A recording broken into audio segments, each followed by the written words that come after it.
This is an eyewitness account of a lady who had an encounter with the Lord Jesus after she passed away. Regardless of its authenticity, there are vital elements in what Jesus said that require our attention and learning for us to truly be God's accredited people. But what if I told you that you don't know your body well enough? The Bible says in Proverbs 9 verse 9, "Anything you say to the wise will make them wiser. Whatever you tell the righteous will add to their knowledge." Keep watching to find out more. My name is Mary Johnson, and I'm 40 years old. It was a day like any other, or so I thought. I had just finished work and was driving home, eager to relax and unwind. I remember feeling a little off, but I brushed it aside, assuming it was just fatigue from a busy day. The roads were quiet, and the sun was setting, painting the sky with warm shades of orange and pink. I had no idea that this ordinary evening would change my life forever. As I drove, a sudden sharp pain shot through my chest. It was unlike anything I had ever felt before, intense and all-consuming. My hands gripped the steering wheel tightly as my vision began to blur.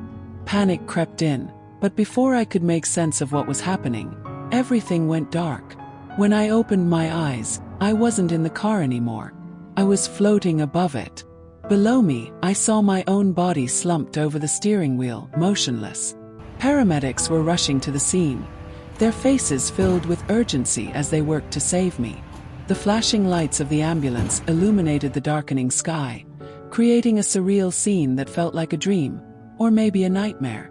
But what struck me most was the calm I felt. I wasn't scared, not in the way you'd expect. Instead, I was overwhelmed by a strange sense of peace. It was as if I instinctively knew that I was being cared for, that everything was happening as it should. I could see and hear everything. The frantic voices, the sirens, the rush of activity. But I wasn't tethered to it. I was watching from a distance, detached yet deeply curious. Where was I? What was happening to me? Little did I know, this was just the beginning of an extraordinary journey. As I floated above the scene of my lifeless body, something caught my attention. A light in the distance. It wasn't like any light I had ever seen before. It wasn't harsh or blinding but soft and inviting, almost like it was calling me. The best way I can describe it is that it felt alive, like a warm embrace reaching out to me. I couldn't resist the pull of it. It was as if every part of me knew I was meant to go toward it. With each moment, I felt lighter, freer, like invisible weights I hadn't even realized I was carrying were being lifted. The stress, the fear, the doubts that had been part of my life, they all seemed to melt away. The closer I got, the chaos of the scene below, the flashing lights, the frantic paramedics, even my own still body, faded into the background. None of it mattered anymore. All that mattered was the peace radiating from that light. It wasn't just around me, it was within me, filling every part of my being with comfort and love. I didn't resist. Couldn't. I let myself drift toward it, completely at peace, not knowing what lay ahead. As I moved closer to the radiant light, I realized it wasn't just a light. It was alive, pulsing with love and warmth.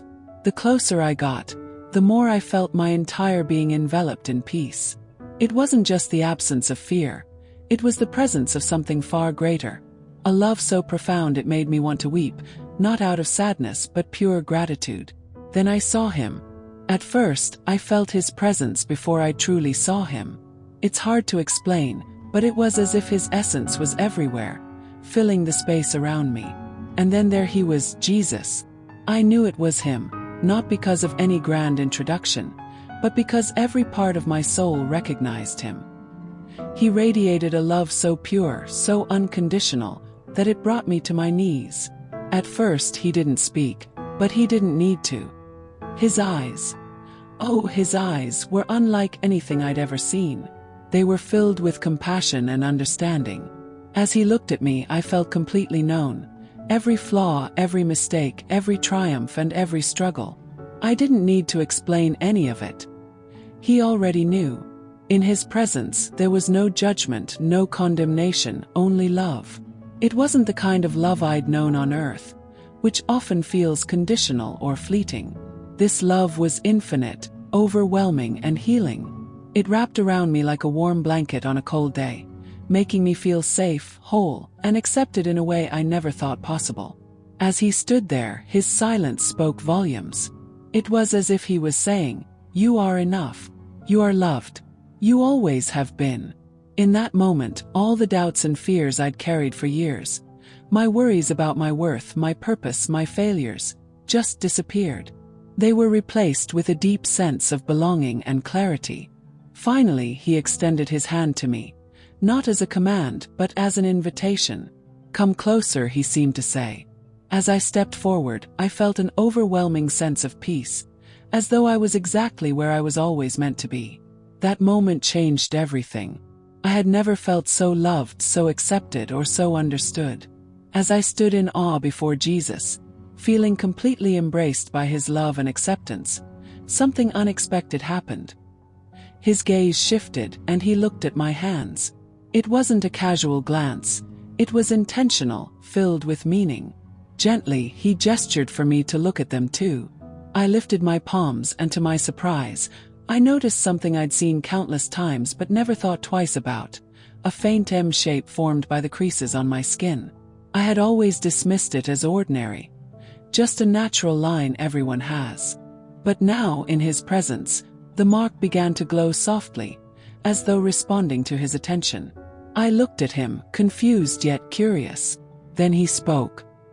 His voice wasn't just heard, it was felt, resonating deep within my soul. "This mark," he said, "is not random. It is a part of you, placed there with purpose. It's a reminder of who you are and why you're here." I was stunned. I had always struggled with questions about my worth and purpose, wondering if my life truly mattered. And here was Jesus, telling me that this small, seemingly insignificant mark was, in fact, a divine imprint. He explained that the M carried a special meaning: mission, mercy, and manifestation. Mission, he began, is the unique calling God has placed on your life. You were created with intention, not by chance. This mark is a sign of the work you are meant to do, the lives you are meant to touch, and the love you are meant to share. Even when you doubt yourself, this mark is a silent reminder that your journey has purpose. I thought back to moments in my life when I felt drawn to help others, even when it wasn't easy or convenient. It was as if he was revealing that those instincts weren't random. They were a part of my divine mission. Mercy, he continued, is the heart of this mark. It is a reminder to lead with compassion, to forgive freely, and to show love to those who need it most. Just as you have been shown mercy, you are called to extend it to others. This is how God's love flows through you. His words stirred something deep inside me.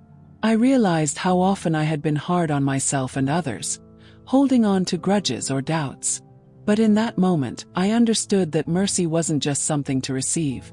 It was something to give, a way to embody God's love. Finally, he spoke of manifestation. He explained, the mark also symbolizes the ability to bring divine intentions into reality.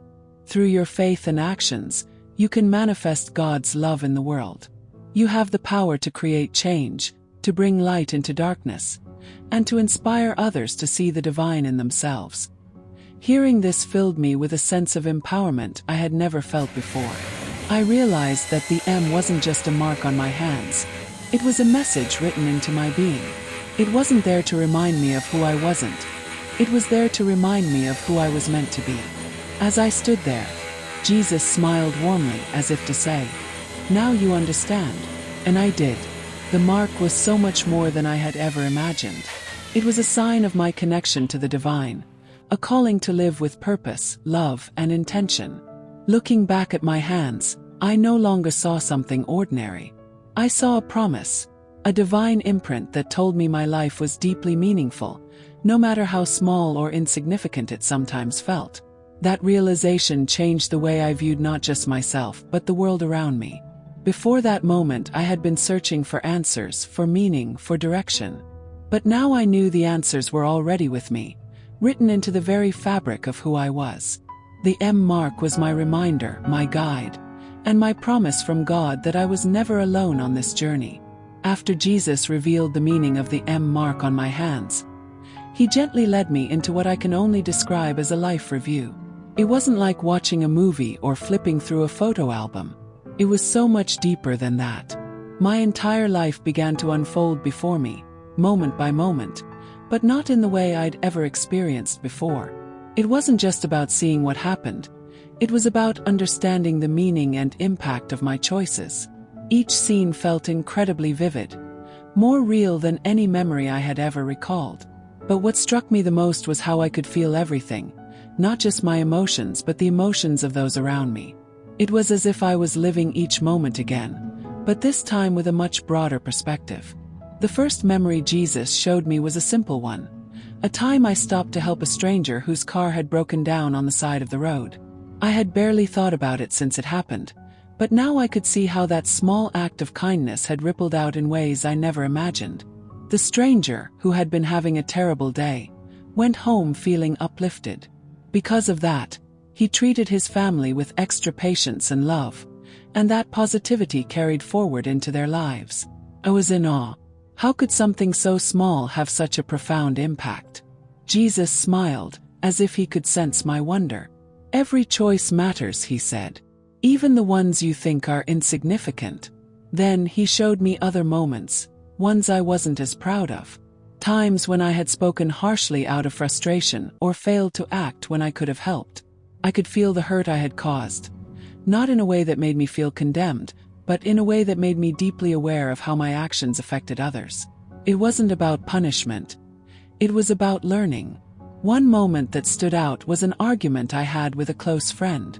At the time, I was so focused on being right that I didn't realize how my words had wounded her. Now, I could feel her pain as clearly as if it were my own. But Jesus didn't let me linger in guilt. His presence was so filled with love and understanding that it reminded me this wasn't about blame. It was about growth. As the review continued, I saw a tapestry forming.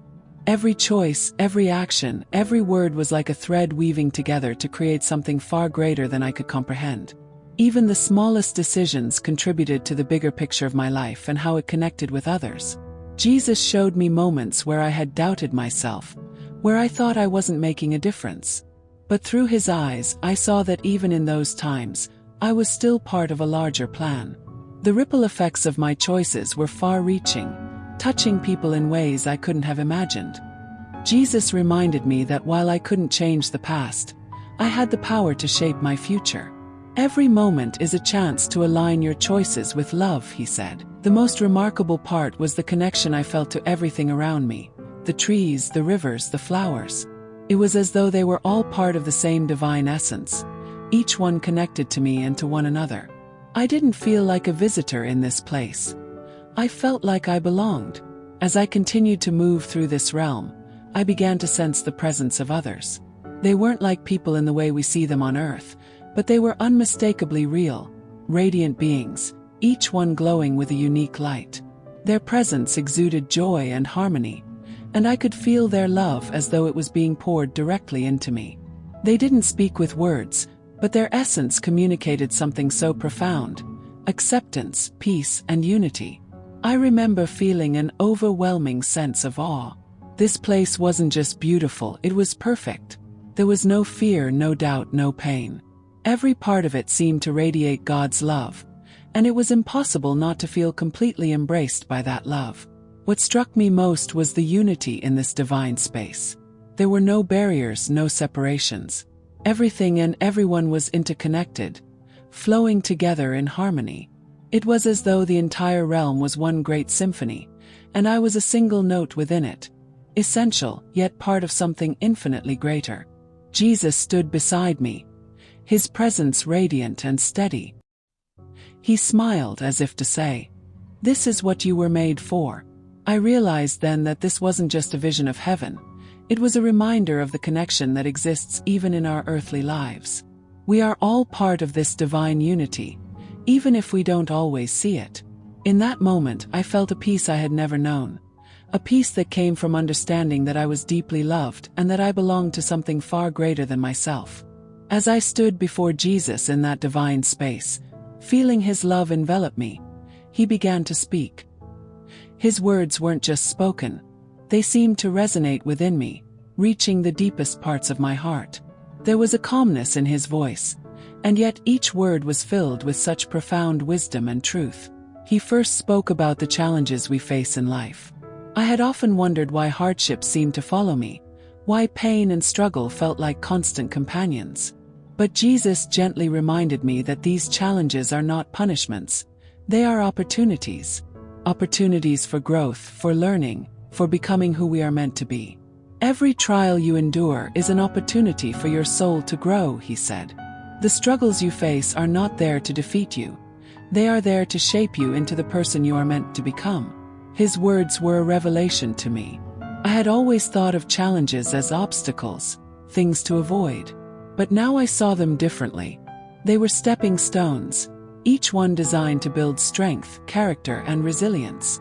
And as I looked back over my life, I realized that the moments I had found most difficult were often the ones that had shaped me the most. Next, Jesus spoke about forgiveness. I had carried guilt in my heart for many years. Guilt for mistakes I had made, for things I hadn't done, for ways I had hurt others or myself. But Jesus reminded me that forgiveness is always available. There is nothing you have done that cannot be forgiven, he said. You are never beyond the reach of my love and mercy. Those words were like a weight lifting off my shoulders. I had always thought I had to earn forgiveness, that I wasn't worthy of it. But Jesus showed me that forgiveness is a gift. It's not something we earn, but something we accept. And once we accept it, we are freed from the burdens of guilt and shame that hold us back. He then turned my attention back to the faint M mark on my hands. He explained that this mark was not just a random crease, but a divine sign. This mark is a symbol of your purpose, he said. It's a reminder of who you are and what you are called to do. When I returned to my earthly body, I awoke with a sudden jolt, as though I had been pulled from one world and dropped back into another. My vision blurred, and I found myself struggling to catch my breath. But something was different. I was no longer the same person I had been before. My mind felt clear, my heart full of peace, and there was a profound sense of purpose that flooded every part of me. It was as if my entire being had been rewired, reawakened. Now, every day I try to live with purpose. I look at the M mark on my hands and remember the promise it holds. And I hope that through my story, someone else will find the courage to walk their own spiritual path, knowing that they are never alone and that their life has meaning. God bless you.